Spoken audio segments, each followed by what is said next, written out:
तो भाई हम लोगों ने जो 2-3 लेक्चर्स में जो कहानियां पढ़ी वो थी ग्लाइकोलिसिस और क्रेब्स साइकिल। ठीक हो गई बात। क्रेब्स साइकिल जो कि सर हेनरी क्रेब्स ने डिस्कवर किया था और पिजन ब्रेस्ट के अंदर इन्होंने ये साइकिल देखा था। ठीक है, 1960s में इन्होंने ये साइकिल डिस्कवर किया जब ये काम कर रहे थे पिजन के ब्रेस्ट के अंदर।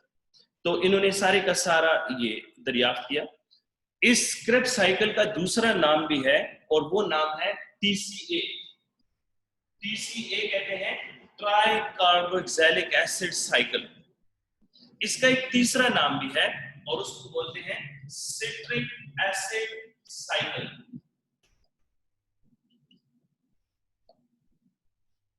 तो ये तीन नाम जहां पर भी आए, क्रेब्स साइकिल, TCA साइकिल और सिट्रिक एसिड साइकिल, ये तीनों के तीनों नाम किसके लिए होंगे? क्रेब्स साइकिल के लिए होंगे। और क्रेब्स साइकिल आप लोगों ने देख लिया कि क्रेब्स साइकिल कैसे होता है। ठीक है, हम इसको साइकिल क्यों बोलते हैं? Why it is cycle? क्यों ये साइकिल कहलाता है? ये क्यों एक पाथवे नहीं है? ये एक सीधा रिएक्शन क्यों नहीं है? ये साइकिल क्यों है? कोई बंदा इसका जवाब दे सकता है मुझे?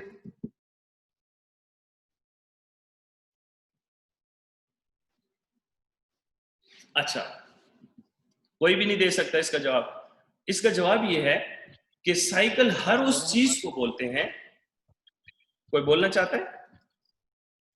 जी सर। सर हमारे साथ साइकिल इस वजह से सर, हमारे साथ जो रिएक्टेंट है सर, जो रिएक्ट करते हैं सर, वो उसने अगेन दोबारा बनना है उस तरह। गुड। तो मैं आप लोगों को साइकिल, बहुत अच्छी बात है, आप लोगों ने बड़ी अच्छी डेफिनेशन बताई। मैं आप लोगों को साइकिल की डेफिनेशन बताता हूं कि साइकिल वो चीज होती है in which final product of the pathway is absolutely identical with the initial substrate।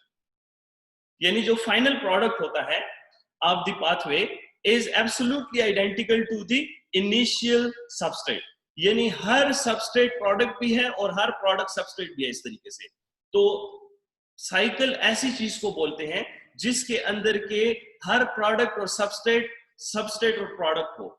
यानी अगर ये भी सबस्ट्रेट है और ये प्रोडक्ट है तो ये फिर प्रोडक्ट होगा और ये सबस्ट्रेट होगा। यानी एक ही साइकिल में हर एक चीज एक वक्त में सबस्ट्रेट है और दूसरे वक्त में प्रोडक्ट है, और ये इस तरह से चलता रहता है। ठीक है, इसकी आसान एग्जांपल मैं आप लोगों को देता हूं कि इसकी आसान एग्जांपल क्या है। यानी क्रेब्स साइकिल है और इसका फायदा क्या है हमें रोजमर्रा जिंदगी में, क्या फायदा है इसका? तो इसका मैं आप लोगों को एक मिसाल देता हूं।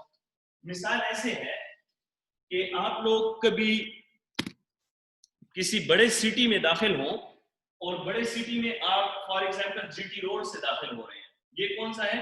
GT road. ये क्या है? GT रोड है। पिशावर कभी आए हो आप लोग तो आप लोगों ने देखा होगा एक GT रोड है, ये मेन रोड है। ये मेन रोड जो है इसको हम लोग GT रोड बोलते हैं। अब ये मेन रोड पास टाइम पे जब सिटी के अंदर दाखिल होता है, सिटी के अंदर, तो ये जाके इस तरह से बास टाइम पे आप लोगों ने देखा होगा एक गोल सा सर्कल भी होता है, दरमियान में घास वगैरह लगी होती है, दरमियान में बास टाइम पे बड़े से पिलर्स वगैरह भी खड़े होते हैं, उसके ऊपर कुछ घड़ियां शड़ियां भी होती हैं। ठीक है, देखा हुआ ऐसा रोड। और ये रोड इस तरीके से गोल होकर और फिर इस तरीके से करता है। तो इस रोड का फायदा क्या होता है? यहां से जो गाड़ी आई वो यहां से गुजरते हुए कोई गाड़ी यहां पर भी जा सकती है, कोई गाड़ी यहां पर भी जा सकती है, कोई गाड़ी यहां पर भी जा सकती है, कोई गाड़ी यहां पर भी जा सकती है, और अगर कोई गाड़ी गलत हो चुकी है तो वो गाड़ी यहां से वापस भी जा सकती है। समझ आई बात की? तो क्रेब्स साइकिल में भी एग्जैक्टली ऐसा ही होता है। क्रेब्स साइकिल में क्या होता है? एक बड़े मेन GT रोड से गाड़ियां आती हैं और यही गाड़ियां आकर इस साइकिल में से गुजरती हैं, और ये यहां पर से गुजर के अगर उन्होंने किसी टर्शरी लाइन में जाना है तो वो इस लाइन में चली जाती हैं। इन्होंने अगर इधर आना है तो इधर निकल जाती हैं, इधर आना है तो इधर निकल जाती हैं, इधर हो तो इधर चल सकती हैं। और लाइकवाइज कोई चीज यहां से भी इंटर हो सकती है, यहां से भी इंटर हो सकती है, यहां से भी इंटर हो सकती है, और यहां से भी इंटर हो सकती है। और इसी तरीके से यहाँ देखें, अब हम लोग रोड पढ़ रहे हैं ना, रोड ना, हम लोग आप जनरल एग्जाम्पल पढ़ रहे हैं, तो याद रखें कि बास टाइम पे हमारे पास रोड के अंदर ऐसी बातें भी आती हैं कि जो रोड को ब्लॉक भी कर सकती हैं, जैसे कि कोई ऐसी चीज कि जो आए और रोड बंद कर दे, है ना, यहां से रोड बंद कर दे, यहां से रोड बंद कर दे, ठीक है ना, तो इसको हम लोग क्या बोलते हैं, इसको हम लोग बोलते हैं ब्लॉक हो गया, ठीक है, समझ आई। और बास टाइम ऐसी चीजें भी होती हैं कि जो इस रोड के अंदर तेजी पैदा कर दें, यानी फॉर एग्जांपल कोई गाड़ियां जा रही हैं और वो गाड़ियां तेजी से जाने लग पड़ी, यानी फास्ट हो जाए ये रिएक्शन, ठीक है ना। तो ऐसी चीजें आप लोगों ने रोड में देखी हुई है ना, ऐसी ही चीजें यहां पर क्रिप्स साइकिल में भी होती हैं, यानी ब्लॉकेज पैदा करने वाली चीज को हम लोग इनहिबिटर बोलते हैं, इनहिबिटर। और जो इस गाड़ियों को तेज करता है उसको हम लोग एक्सेलरेटर बोलते हैं, ठीक है, इनको एक्सेलरेट करते हैं, which accelerate the chemical reaction, ठीक है। और यहां पर जो मैंने टर्शरीज लगाई हुई है, ये डिफरेंट प्रोडक्ट्स हैं जो कि निकल रहे हैं, और यही प्रोडक्ट्स बास टाइम पे हमें किसी दूसरे साइकिल से मिलते हैं, यानी फॉर एग्जांपल ऐसा भी होता है कि इसी क्रिप्स साइकिल के अंदर जो डिफरेंट प्रोडक्ट्स आप लोग देख रहे हैं ना, ये बास टाइम पे लिपिड्स मेटाबॉलिज्म से भी आ सकते हैं, एमाइनो एसिड मेटाबॉलिज्म से भी आ सकते हैं, विटामिन्स की मेटाबॉलिज्म से भी आ सकते हैं, और डिफरेंट चीजों से आ सकते हैं, ठीक है। यहां पर कुछ चेक पॉइंट्स भी होते हैं, ठीक है। तो देखिए कितनी आसान एग्जांपल है, आप लोगों को समझ आने लग पड़ी होगी अब कि हम लोगों ने जो क्रिप्स साइकिल पढ़ा वो क्यों पढ़ा। तो देखिए गाड़ियां चलने से क्या होता है, गाड़ियां चलने से देखो, जब गाड़ी चलती है तो गाड़ी में से धुआं निकलता है कि नहीं निकलता, गाड़ी का जब इंजन चलता है, गाड़ी जब चलती है तो उसमें से धुआं भी निकलता है ना, ठीक है। वो क्या होता है, फॉर एग्जांपल हम लोग कहते हैं कार्बन डाइऑक्साइड होता है, वो धुआं जब उसमें से निकल रहा है, ठीक है। तो जब ये धुआं इस गाड़ी में से निकलता है ना, तो ये क्या है हमारे पास, ये हमारे पास एज अ क्या होता है, पोल्यूशन होती है ना, ये एज अ बाय प्रोडक्ट है, ये वेस्ट प्रोडक्ट होता है। तो गाड़ियां चल रही हैं, धुआं निकल रहा है, ठीक है, लेकिन गाड़ी चलने से हमारे जिंदगी में, हमारी जो रोजमर्रा जिंदगी है उसके अंदर कुछ ना कुछ काम चल रहा होता है, अगर गाड़ी चलना बंद हो जाए तो काम रुक जाएंगे। सेम यही बात होती है हमारी बॉडी के अंदर कि जब क्रिप्स साइकिल चल रहा होता है तो हमारी बॉडी का काम चल रहा होता है, और अगर क्रिप्स साइकिल बंद हो जाए तो हमारी बॉडी के अंदर से काम भी रुक जाए। और गाड़ियां चलेंगी, गाड़ी अगर चलेगी तो धुआं निकलेगा, तो ये धुआं किस फॉर्म में होगा, कार्बन डाइऑक्साइड की फॉर्म में। तो कुछ वेस्ट कुछ एनर्जी, कुछ वेस्ट कुछ एनर्जी, ठीक है। तो इस पूरे साइकिल के अंदर भी यही चलता है, यानी क्रिप्स साइकिल के अंदर भी हमारे पास ऐसा ही चीजें चलती हैं कि पाथवे चलेगा, कुछ फ्यूल कंज्यूम होगा, कुछ एनर्जी मिलेगी, कुछ वेस्ट बनेगा, समझ आएगी बात की। और इस गाड़ी को चलाते हुए देखिए, मैं पूरे का पूरा एक रोड के ऊपर ही आपको बता रहा हूं, इस गाड़ी को चलने के लिए हमारे पास क्या होता है, आप लोगों ने देखा होगा बास टाइम पे सड़कों को आकर धोते भी हैं, धोते हैं, धोते किस चीज से, पानी से। तो आप लोगों ने कल देखा होगा यहाँ पर कुछ रिएक्शंस में पानी भी इंटर हो रहा था, देखा ना कल आप लोगों ने, यानी किस जगह पर वाटर इंटर हो रहा था, यहां पर इंटर हो रहा था, याद आ रहा है ना। आप लोग जरा अपने सामने क्रिप्स साइकिल जो कल आप लोगों को असाइनमेंट मैंने दी थी, जरा खोल के अपने सामने रखें और देखिए पानी निकल रहा है कि नहीं निकल रहा, पानी आ रहा है कि नहीं आ रहा। और बार स्टेप्स में से कार्बन डाइऑक्साइड भी निकल रहा है, देखिए निकल रहा है, बार स्टेप्स में से कार्बन डाइऑक्साइड भी निकल रहा है, निकल रहा है। और बार स्टेप्स में एनर्जी प्रोड्यूस हो रही है, एनर्जी प्रोड्यूस हो रही है ना। So all these things are called a Krebs cycle, और इस सारी की सारी चीज को कहते हैं ग्लूकोज ऑक्सीडेशन। क्या बोलते हैं इसको, ग्लूकोज ऑक्सीडेशन, इसको क्या बोलते हैं, ग्लूकोज ऑक्सीडेशन, समझ आई बात की। तो हमारे पास सेम यही बातें आप याद रखें। अभी मैं आप लोगों के साथ जो आगे डिस्कस करने जा रहा हूं इसी तरीके से आसान होगा।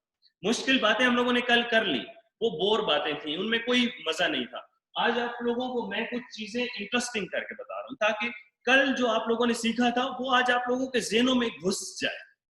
समझ आई बात की? तो ग्लूकोज जो कि सेल के ऊपर आया था, हमने जो खाया था, फॉर एग्जाम्पल आप आज अफ्तारी के बाद जब रूह अफ़ज़ा पिएंगे, तो उस रूह अफ़ज़ा में जो ग्लूकोज होगा, जब वो आपके गट में से जाके आपके स्टमक में फिल होगा, और स्टमक के बाद आपकी सिस्टेमिक सर्कुलेशन के जरिए, आपके हेपेटिक पोर्टल वेन के जरिए आपके लिवर में जाएगा, और फिर लिवर में जाने के बाद ये आपके मसल्स में जाएगा।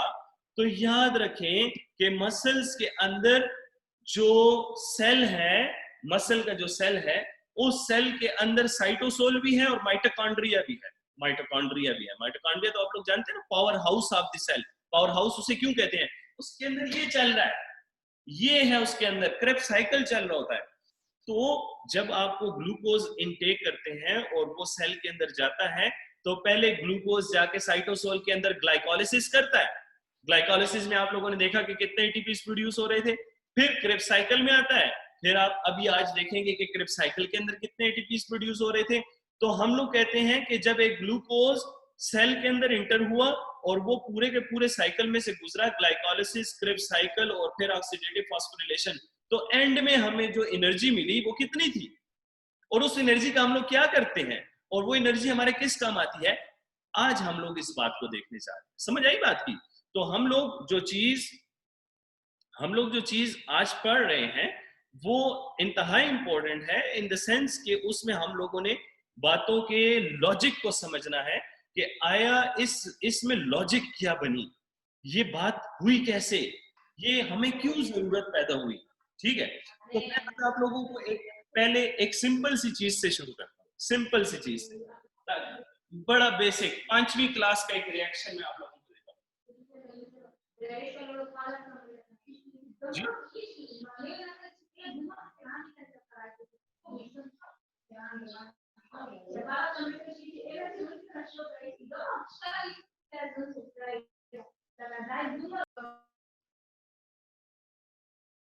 अच्छा, मैं आप लोगों को एक बड़ा बेसिक सा रिएक्शन देता हूँ। अच्छा, okay, give me the answer, give me answer.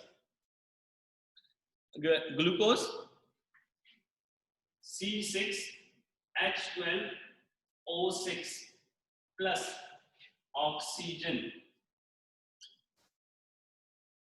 एक ग्लूकोज जब ऑक्सीजन की मौजूदगी में, यानी ग्लूकोज ऑक्सीडाइज होता है, जब ग्लूकोज को जलाया जाता है, जब ग्लूकोज डाइजेस्ट होता है, तो आप लोगों को याद है, ये तो बहुत आसान रिएक्शन है कि एक ग्लूकोज की ऑक्सीडेशन से क्या बनता है, आगे क्या आएगा, जरा कोई बंदा जरा वॉलंटरीली बोले कि ग्लूकोज जब ऑक्सीजन के साथ मिलता है तो ये ऑक्सीडाइज होके क्या बनाता है।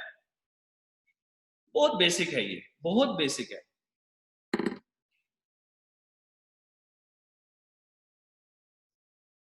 कोई बंदा मुझे जवाब दे कि जब ग्लूकोज ऑक्सीजन की मौजूदगी में जलता है तो प्रोडक्ट क्या बनता है। बहुत बुरी बात होगी अगर आप लोग मुझे जवाब नहीं देंगे, और ये बात YouTube पे जाने वाली है और YouTube वाले यही देखेंगे कि मेरे सामने लिसनर्स बहुत नालायक थे।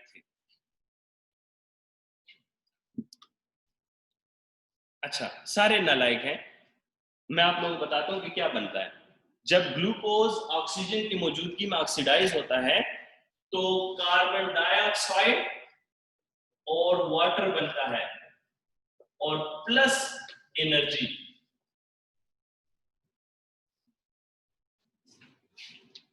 क्या बनता है?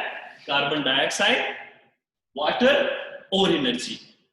यानी जब ग्लूकोज ऑक्सीडाइज होता है बॉडी के अंदर तो कार्बन डाइऑक्साइड बनता है, वाटर बनता है और एनर्जी बनती है।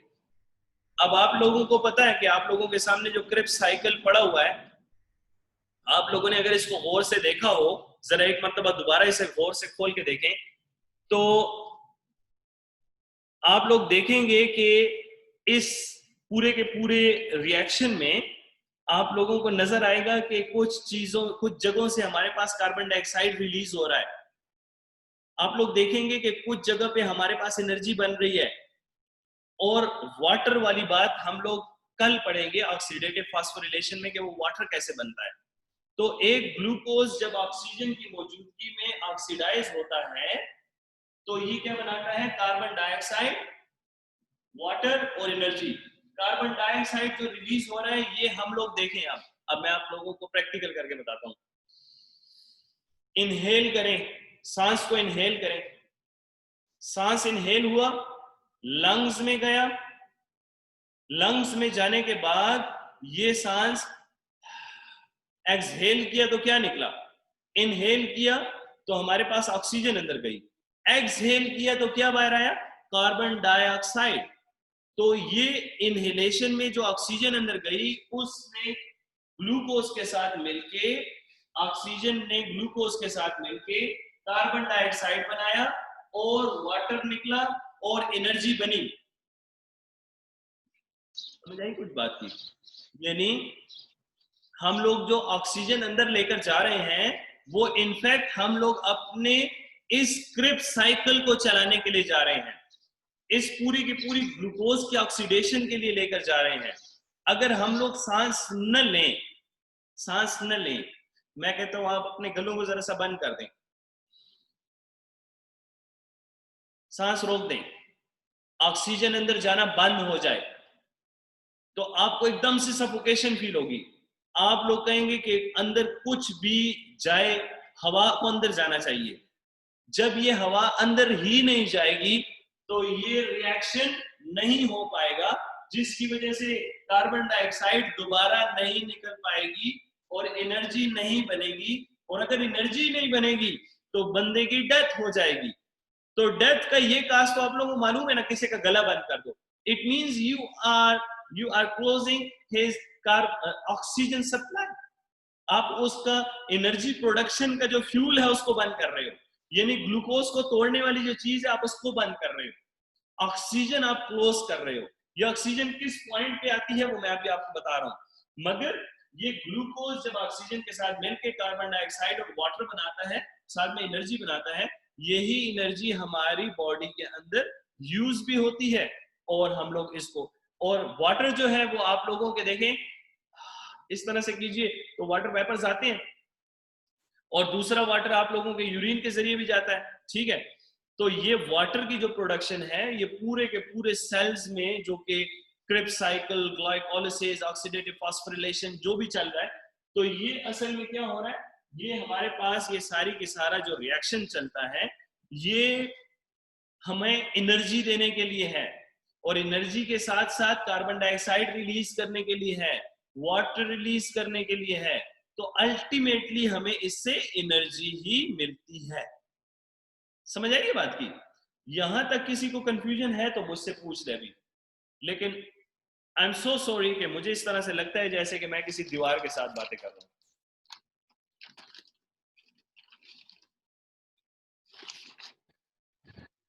सर समझ आ गया, लेकिन माइक ऑन करते तो शोर आता है सर, इस वजह से ऑन ही नहीं करते। ठीक है, समझ आ रही है आप लोगों को बात की?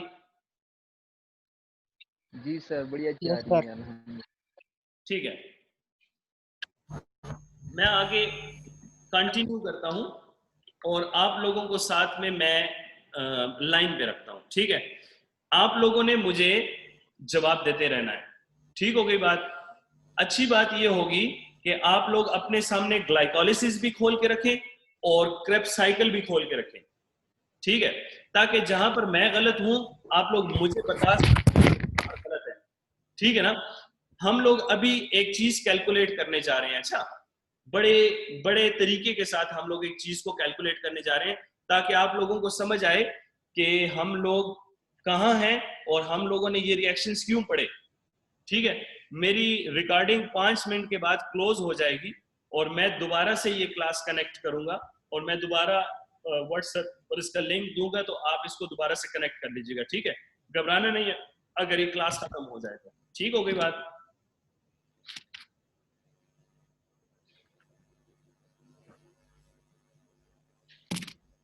अच्छा,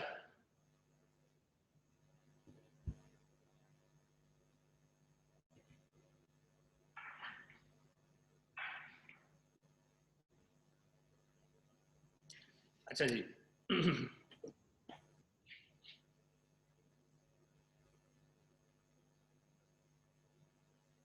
ये क्या लिखा हुआ है? ग्लूकोज।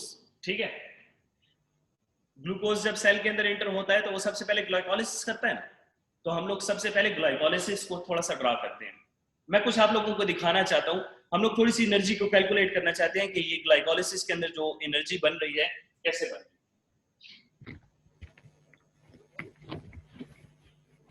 ठीक है, फॉस्फेट बना। ठीक है, ग्लूकोज हाँ जब बनता है तो हमारे पास, मैंने आपसे पहले भी कहा था कि एक तीली लगाई जाती है, फ्यूल को चिंगारी दी जाती है ताकि फ्यूल हो जाए। जब फ्यूल को बर्न किया जाता है तो उसको सबसे पहले एनर्जी देनी पड़ती है, एक चिंगारी देनी पड़ती है। ठीक है, तो हम लोग अभी इसको चिंगारी दे रहे हैं कि कितने, ये हो गया इस पॉइंट पे एक एटीपी यूज हुआ। ठीक है, इसको मैं रेड से डिनोट कर रहा हूं। अच्छा, एक एटीपी यूज हुआ। फिर हमारे पास आगे जब ये गया, ठीक है, तो ये बनता है फ्रक्टोज 6 फास्फेट। ठीक है, फ्रक्टोज 6 फास्फेट के बाद ये बनता है फ्रक्टोज 1,6 बिस फास्फेट। ठीक है, तो फ्रक्टोज 1,6 बिस फास्फेट बनने के दौरान फिर यहां पर एक एटीपी यूज हुआ। क्या हुआ? यूज हुआ। ठीक है, एक एटीपी यूज हुआ, एक एटीपी यूज हुआ। ठीक है, उसके बाद जब ये आगे मजीद जाता है तो फ्रक्टोज 1,6 बिस फास्फेट के बाद हमारे पास बनता है ग्लिसरॉल्डिहाइड 3 फास्फेट। ये टूटेगा ना, ग्लिसरॉल्डिहाइड 3 फास्फेट और डाइहाइड्रोक्सी एसीटोन फास्फेट। ठीक है, और ये इंटरकन्वर्टेबल है, ये भी इसी के अंदर G3P के अंदर ही कन्वर्ट होके ये दोनों के दोनों रिएक्शंस आगे जाएंगे, यानी एक ग्लूकोज से दो पैरेलल नीचे जाएंगे। ठीक है, बात की समझ आ रही है ना? तो नेक्स्ट स्टेप में हमारे पास एक NADH प्रोड्यूस होगा। अच्छा, 1,3 बिस फास्फोग्लिसरेट, 1,3 बिस फास्फोग्लिसरेट। तो हमारे पास इस पॉइंट पे क्या प्रोड्यूस हो रहा है? एक NAD प्रोड्यूस हो रहा है, NADH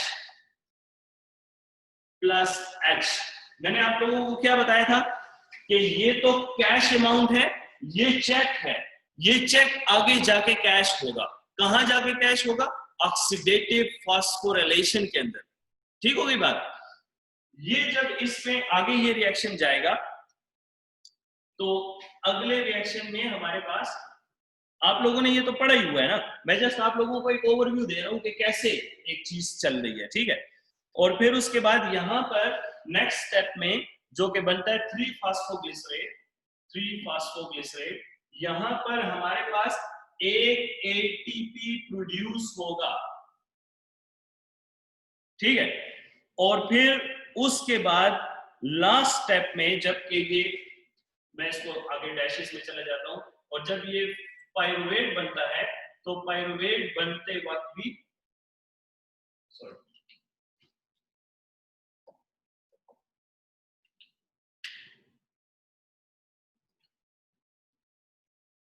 यहां पर भी बन रहा है ना, जो चीज यहां पर बन रही है वो यहां पर भी बन रही है।